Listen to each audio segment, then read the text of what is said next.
ఏపీలోని అల్లూరు సీతారామరాజు జిల్లా ఎస్పీ అమిత్ పద్దారో ఎదురు మిలీషియా సభ్యులు లొంగిపోయారు. ఇకైతే గలికొండ ఏరియా కమిటీ చెందిన 11 మంది సభ్యులు జనజీవన స్రవంతిలోకి వచ్చారు.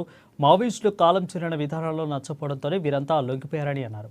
జిల్లా ఎస్పీ అమిత్ పద్దార్ ఇక సరెండర్ పాలసీలో భాగంగా వీరందరినీ కూడా ప్రభుత్వ తరపున అందించాల్సిన సహాయాన్ని అందిస్తామని అన్నారు. ఇవైపు 39 కేసులు ఉన్నాయని అన్నారు ఎస్పీ అమిత్ పద్దార్. గాలికొండ ఏరియా కమిటీలో ఇంతకుముందు పనిచేసిన వాళ్ళు మిలిషియా మెంబర్స్ సుమారు 11 మెంబర్స్ ఈరోజు సరెండర్ అవుతున్నాయి.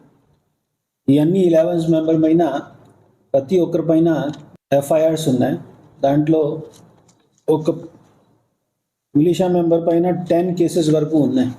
మనకి 2018, 19, 20, 21 అండ్ రీసెంట్ టైమ్స్లో కూడా మావోయిస్ట్ పార్టీ ఐడియాలజీని ఫాలో చేసేవాళ్ళు.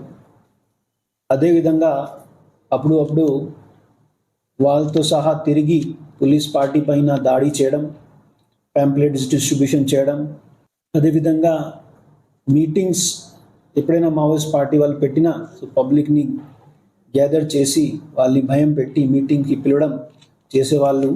ముఖ్యమైన ఇప్పుడు రీసెంట్ టైమ్స్గా మనకి లాస్ట్ 7-8 మంత్స్లో జరిగిన కమ్యూనిటీ పోలీసింగ్ ప్రోగ్రామ్స్, అదేవిధంగా ఈక్వా కూమింగ్ ఆపరేషన్స్తో భయం పడి ఈ గాలికొండ ఏరియా నుండి మిలిషియా మెంబర్స్ బయట వచ్చి సరెండర్